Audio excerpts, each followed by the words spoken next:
similarities and differences that you saw between like our generation and theirs? Because it's an interesting difference to me. Yeah, it's a great question. And people misname her as millennial. People think it's millennials. No, it's definitely Gen Z. Is that what they prefer? Yeah. iGen, I think, is so corny. No. First of all, you're doing God's work. I think we should all give her an applause. Upper mantle, lower mantle. You doing any of that? I just remember that. The differences, I don't know. I think maybe they're able to maybe emotionally multitask at a sort of higher level, and I don't know, for me the most embarrassing people on the internet are 30-year-olds. You know what I mean? Like our old millennials that are just pretending, and they seem to maybe have a handle on it, but yeah, there's a little sort of joke in the mall of that the once in a generation type innovations are happening every 6 months. So I did feel as close to people 10 years older than me that I did 3 years younger than me. So there is a rapidly exponentially changing difference of experience. But I don't know, I feel very close to them. I feel like we share more with them than we do Gen X, I think. But feelings of discomfort and anxiety I think are had by everybody to a certain degree. Yes, you right here. Hi. So I thought that this was one of the really great coming of age movies that I've seen, and I was just wondering what some of your favorites were and how they influenced this movie. Yeah, well, thank you. It's so kind. It's interesting. It's coming of age is always a weird term for me because it's I'm coming of age. It's just the age of 28. It almost implies okay, you come of age, and then when you're of age, you're actually real, but for me, they're always sort of real. So there were certain movies in this space that influenced me, Catherine Breillat has this film, a French director called Amasur, and To My Sister, and then Julia Ducournau's film Raw, which is another French film that came out. I watched it 3 times in theater. I was obsessed with that. Marissa Silver has a film called Old Enough. David Gordon Green's first film called George Washington. Billy Madison, a little bit. I mean, Billy Madison got first grade right. Billy Madison also has the thing that most 90s things have where you look back at it and you watch Friends again and you're man, this is white and homophobic. But Billy Madison got first grade very, very right, them all eating glue and everything. But it was also other films going I want a pool party to feel like storming the beaches of Normandy and Saving Private Ryan. You know what I mean? Truly, I don't think that I think her experience is as visceral as anything, and I think everyone can see themselves in her. You don't have to be an 8th grade girl to relate to it, just like you don't have to be an astronaut to get Apollo 13 or Interstellar, you know what I mean? So partly it was coming of age stories, but I didn't think I was making a coming of age story. I always thought I was just making a story about the human experience, just through this person. But thank you for the question. Yeah, yes, you're right here. Thank you. In the Washington Post, I mentioned that a lot of the scenes were partially improvised, and I wondered how it was what it was like to sort of direct actors who were either young or quite first time at either improvising or acting. Yeah, they weren't. They really weren't improvised. The only stuff that was improvised was the Rick and Morty thing, and the high school kids at the mall. And I think maybe the Post story was we went to the mall together, so maybe that's why she was saying that. But to the actor's credit, the videos are written so the thing about being yourself is I'm reading this off a piece of paper. Truly, so she, especially she, Elsie, and all the other actors are giving she's giving a technical performance. I can show you 9 takes where she stumbles at the same time, but people just watch a kid often giving a natural performance and assume it just must be improvised because there's no way they could act naturally. But she is able to do that. And a lot of it was just giving the kids permission to be themselves. Kids often show up to movies and feel like they have to be in a movie, you know what I mean? But I told them all the time, you know what it's like to be 13 right now. No one else does. Show us. All the extras were kids from that school. All the kids at the pool party were kids that swam in that pool, from that neighborhood. So it was really just trying to empower them. I mean, I had a lot of power. I sort of fell in love with the arts when I was young doing theater, and it was because I had great theater teachers that taught me the greatest thing you can do for a kid is give them permission to participate in the actual making of the thing, because you are hungry for it at that age and you can do it. So yeah, that was it, just giving them permission to be themselves, which is mostly to be inarticulate, because that's the thing that I think so many movies pushes kids to do. for them to express themselves so perfectly when no one does that, let alone a kid. You know, the experience of being a kid is like you just drank a glass of milk and now like you're talking like this, like it. You know, so we kind of wanted to capture some part of that. Yeah, right there we go. Yeah.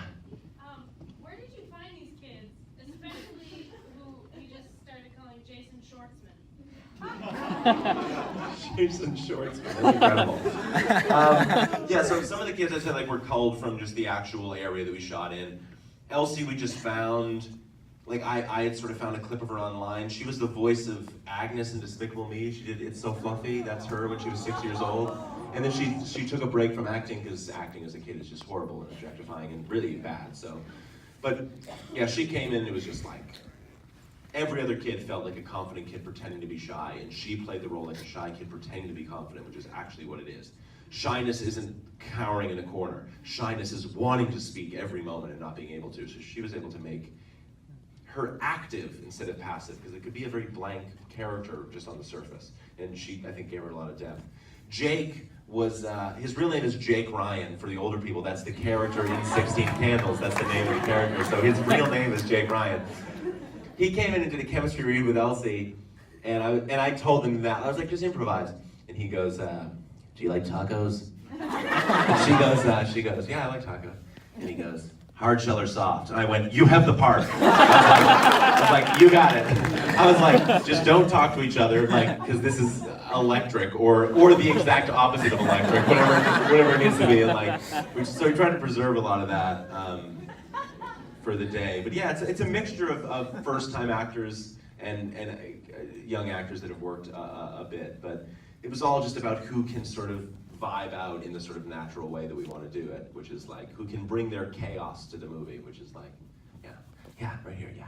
So I really enjoyed your movie. I'm glad my son brought me here to it. Hey, fun, man. People here, so I actually empathize more with the father. Yeah.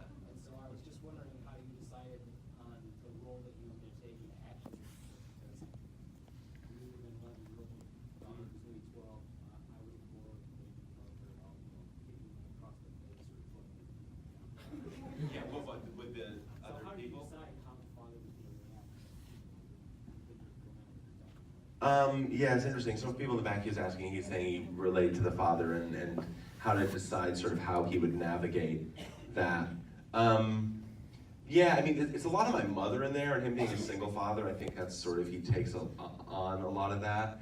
I just kind of wanted to portray a type of relationship that I was lucky enough to have when I was that age, which was like, pretty pure in terms of like, my mother was just like very loving to me, but that made me want to die. Like, I would just like wipe those puppy dog eyes off your face and like give me something to rebel against. And so I always fell against her, you know what I mean? Like, I wish you'd treat me a little shittier so I wouldn't feel like so pathetic, because I feel like you're on my team and I'm failing and it's like so lame, you know what I mean? She's like, but I think you're cool. And I'm like, shut up, like please don't think I'm cool. My mom thinks I'm cool.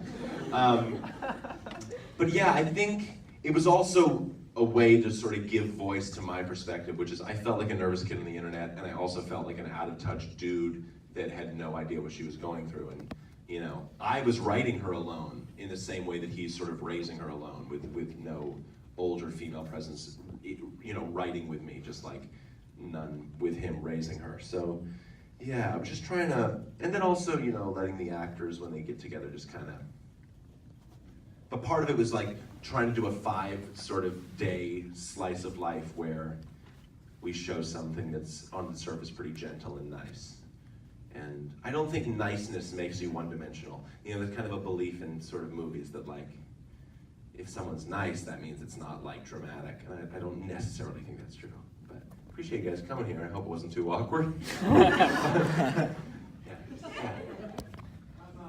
But the truth is, like, what I was trying to do with this movie was like, just portray it, just trying to portray the reality of kids and technology, because for me there's like so much commentary about the internet, there's so much commentary about kids' use of the internet, and like none of the information has actually been gathered. And like the people that are making the commentary actually don't participate in the internet, they don't understand it, and they don't have the raw material to even have the conversation. So like, I didn't want to have a sort of finger wagging sort of thing. You know what I mean? I have my own opinions, but I really tried not to project them onto here. Like, Because the truth is, it's everything. If the internet was just bad, it'd be so easy to address. It'd be like, yeah, throw your phone to the ocean, problem solved, you know? But it's like, it isolates us, it connects us, it stimulates us, it numbs us. We can objectify ourselves on it, we can express ourselves on it. So like, it's sort of the internet, I have a personal relationship with it. My personal relationship is unresolved. It is feelings of uncertainty, of not having command over it. So I wanted to like, when 13-year-olds become social scientists, I'll be very curious to hear what they have to say about it. But like until then, I really actually feel like we just need to like gather the raw data of it. And I hope the movie like provides you that raw data for then you to then leave and maybe have a conversation about it. But I don't want the movie to have that conversation, if that makes sense. Yeah. Yeah, in the pink shirt, I think, yeah. Yeah, it might not be pink, the light's strange. What prompted you to make this specific movie, and then also why 8th grade? Is that the same question? I'm confused. Sorry, what? Why did you make this movie? Yeah. What prompted you? I really set out to like write about how I was feeling, which was like I felt really nervous. I was coming to terms with my own anxiety. I felt like my anxiety was tied up in the current moment. I wanted to talk about the culture or what it meant to be alive right now. And for me, I felt nervous, confused, weird, like everything was changing. I was grasping for meaning and not getting any of it. I'm sweating, help me, 8th grade. You know what I mean? Like kind of truly, like it did feel like, it's like they seem to be experiencing the moment so purely, you know? And it feels like the culture is sort of operating at an 8th grade level right now a little bit too, you know? So, yeah, that was the initial impulse. It really wasn't like, I did not set out to write a movie about young people. I set out to weirdly write a movie about myself in a way, and then this sort of came out. I watched hundreds of videos of kids talking online about themselves. The boys talked about Minecraft, the girls talked about their souls, so I was like, okay, it's gonna be about a girl, I think. You know, slightly more interesting.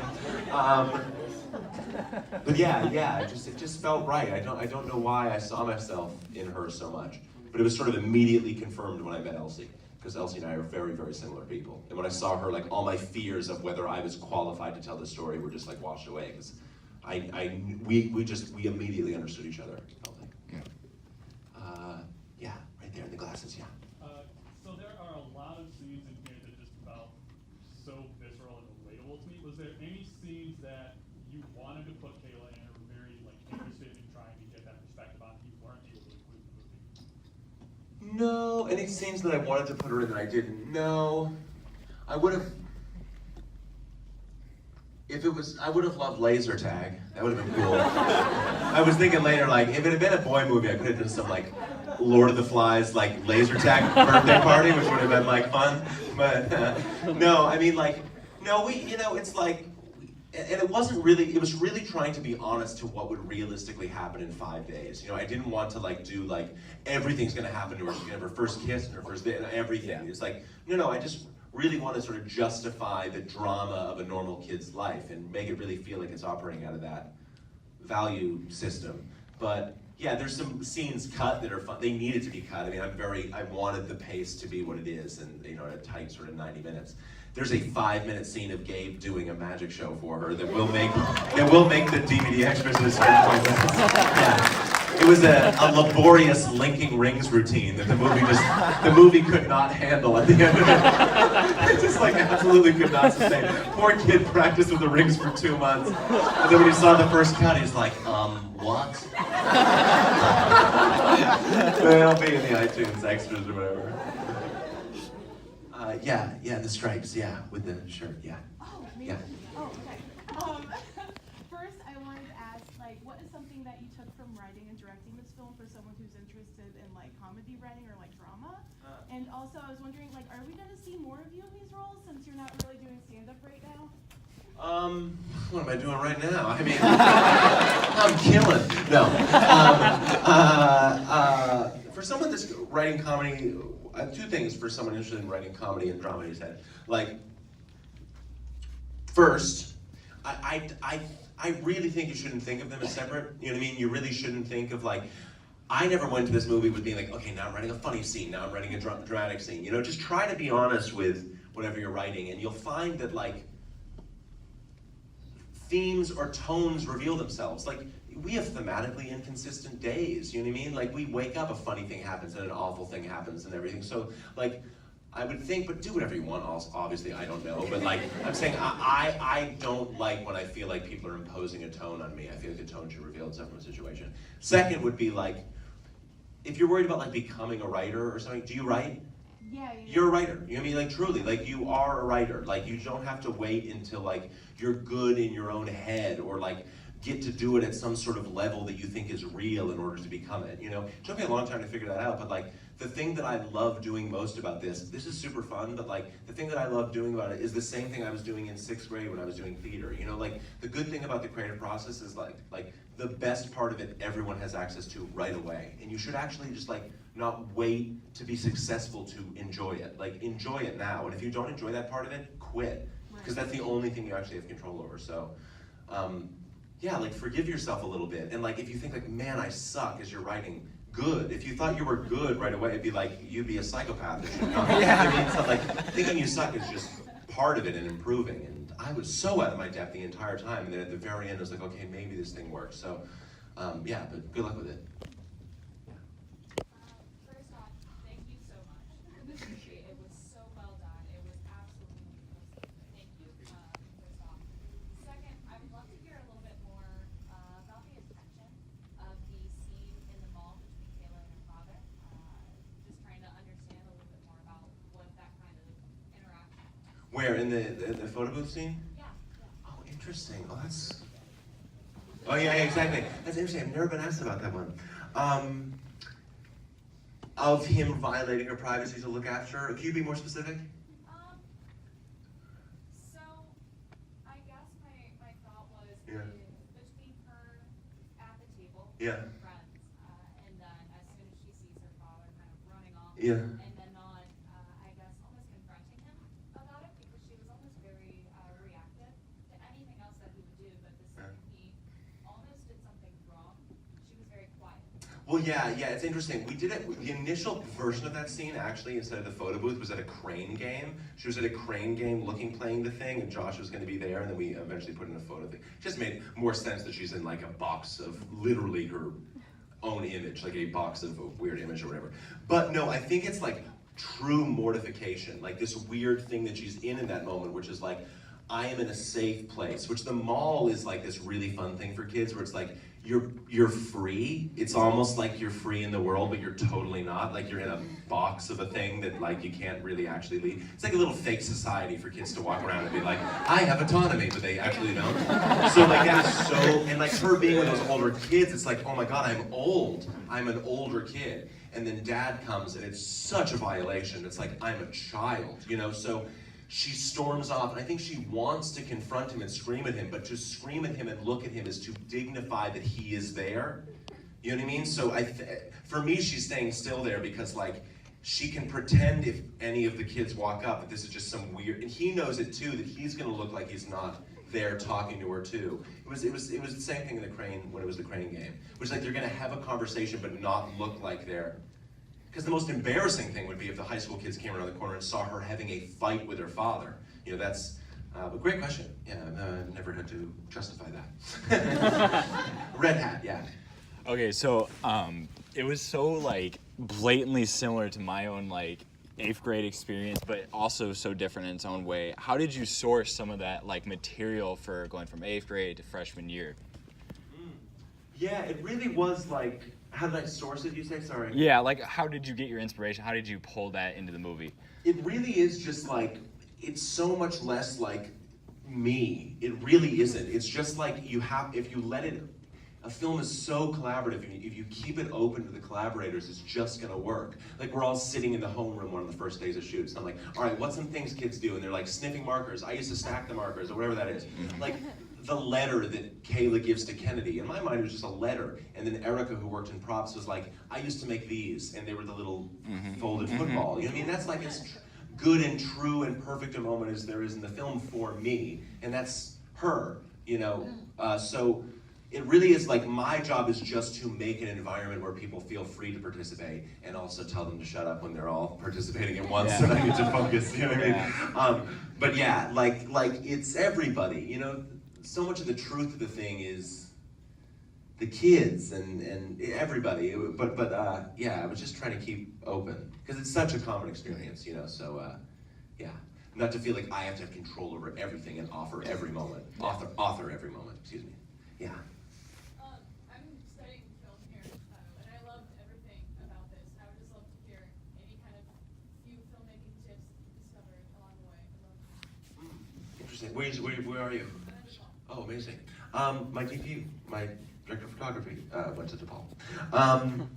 We did a screening there recently, right? Something? Anyway.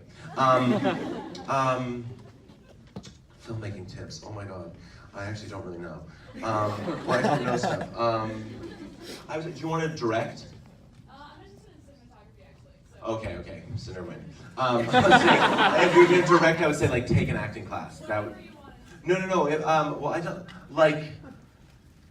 It's so stupid because like everyone says the same thing, but like it's like you just do it. Like just do it, and don't be precious. Really, because that's like the best advice I heard going into this thing was, and I didn't realize till after, someone tell me like, don't direct this thing 100 times in your head before you get there. Like, do not close yourself off to what will present itself to you on the day. Because like that's the oxymoron about filmmaking, right? It's like you budget and schedule and plan to then get on the day and get something spontaneous and human, you know what I mean? And you can feel when stuff is overcooked. You can feel when people like had some crazy, and you know, there are some people out there that are like that. I'm saying like maybe you want to be totally, so who knows? I mean like I'm not saying like David Fincher's like wrong or those people. I'm saying, you know what I mean, like you can be that. I'm saying that's, for me, that is what helped, was to stay open and admit when I didn't know things. Like I was like very quickly in the process of being like, I'm going to be very open about what I don't know,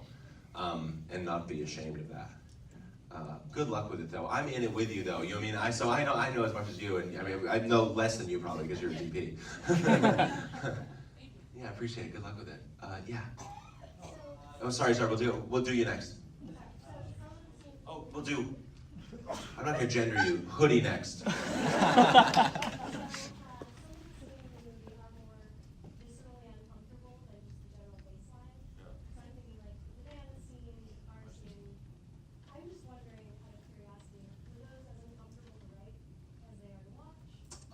It's interesting. Well, like truly, like so many answers to that. Well, one is that like it was the car scene became more and more effective when every single element of the film came together. When we were filming it that day, there's like 7 people in that car. Not to ruin this, Elsie had her sides on her lap. Like it was like, you know what I mean? So as the thing became more itself, the scene itself became more effective. Both of those scenes were treated on the day very similarly, even though they have completely different reactions. Like, that scene was not funny to me, the banana scene. I'm saying like, you know, it's like I knew it was gonna play funny. It's a 13-year-old actor doing something sexually suggestive, and like, I got the crew together and was like, this is not funny. You may have read this script. We make no jokes about this. It was a closed set. It was only me in that kitchen, you know, with her and the camera operator. So, but yeah, it was just, the whole thing is intense for me, you know. That scene has sort of, the car scene, the whole movie is sort of about trying to justify experiences that on paper might not seem significant. That's the most high stakes version of it. A type of scene that when described after the fact might not sound like a big deal. What, he sat in the back seat with you and touched your arm and you said no and he stopped, nothing happened. You know what I mean? You can picture her saying that to somebody, but when you sit in the moment with her, like other parts of the movie, you experience it with her, you realize that it is, people say to me, I'm so glad that scene didn't go where I thought it was gonna go. It doesn't need to go there to be emotionally violent and violating and bad. It doesn't need to be on paper criminal to be traumatizing. And that applies to a lot of the movie though. I mean, that is the real world sort of adult high stakes version of that. But like, you know, walking out into a pool party, having a panic attack in the bathroom, like, you know, watching someone open a gift from you that sucks. You know what I mean? Like those are, you know, those are like small moments that when we remember them as non-significant because we compare them to like the stakes of our adult lives. But when you're a person in those moments, not just when you're a kid. I mean, don't we all like sit in the grocery store line and if we like raise our voice at someone, our heart pounds for the next like 3 hours? I think people are like very non-confrontational. The drama of our lives tends to play out in very small things. But yeah, those scenes, yeah. I mean, yeah, it's trying to go after just feeling like how powerful mundane situations can be and how non-mundane they actually are, if that's any vague answer to that question. Hoodie. Seeing you from just your early days in YouTube and remembering being a child and watching your videos, those music videos, do you remember? And also seeing you grow from that. It's pretty amazing to see you out here with the movie. And I'm just wondering, was this something you always wanted to do, or is this something you had? Yeah. So, Okay. you love your mom? I love my mom, yeah. What do you think about the troops? I don't know. Oh, gotcha. It's a Parks and Rec reference. I got you. I love the troops and my mom. I got you.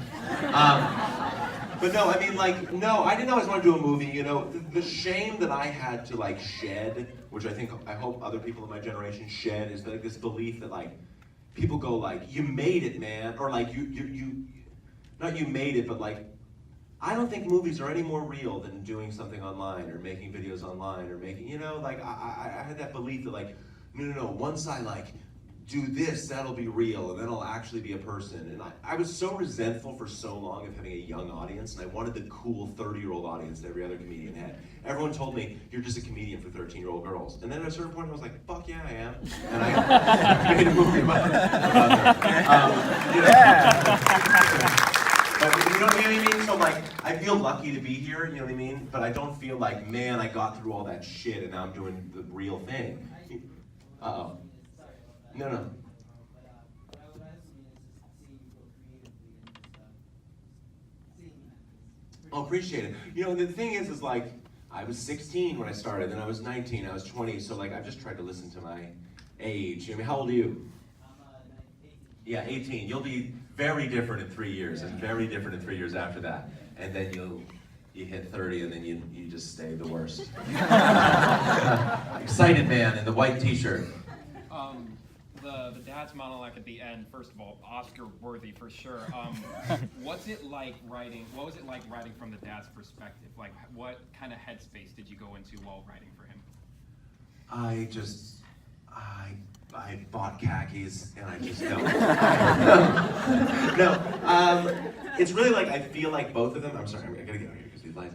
I feel like both of them. You know what I mean? I felt like a nervous kid on the internet, and I felt like an out-of-touch dude that had no idea what she was going through. You know what I mean? So I think that Dad was in a way an outlet from the limitations of my perspective. That I cared a lot about this character, but I really was a guy with no idea what she was going through. But there's a lot of my mom in there, you know what I mean? Like that speech is mostly the sort of what my mother has provided for me when I'm feeling most anxious, which is a sense of, I don't know what you're going through. I have no idea what you're going through right now, but you don't really know that you felt this way before. I have a great parent can kind of provide you the meta you, the sort of context for you better than you can. You know, that like, yes, I don't know what you are going through, but I know the whole totality of you. You felt like this when you were 5 and you got through it, and 9, and 11, and 15. You know, when I was freaking out about performing on stage, my mother was like, you were freaking out before your 5th grade play or whatever. And like, so what feels so new and terrifying to you in this moment because you can't see past it is actually something, there's a pattern to you, and you're stronger than you think you are, or you're more familiar with this than you think you are. So, yeah. We can do one more question, unfortunately, then I have to run. Yes? Okay, I had 2 questions.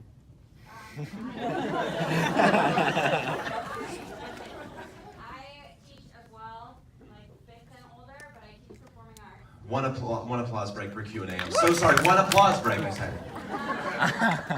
And they ask a lot of questions, of course, as aspiring actors who are very young, and we've heard a little bit of advice, but for specifically after working with so many kids who are interested in acting, do you have advice for people who, because you've done so many different things in the performing arts, do you have advice for people trying to break in and trying to figure out what they like about it? Yeah.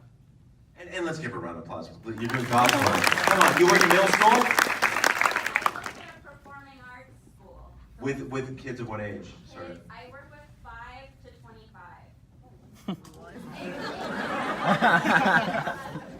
That's hilarious. That's amazing. That's like zip, zap, zop, do your taxes. You know what I mean? It's like, wait a second, hold on.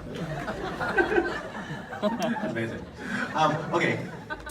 Yeah, again, I would say the thing I said to her, which truly is like, they're doing it. They're actually doing the most rewarding part then, and they should try to get on board with that the process itself is what you should actually fall in love with, and not the carrot that you're chasing. Like, that's a cool thing, but yeah. What was the second question? Well,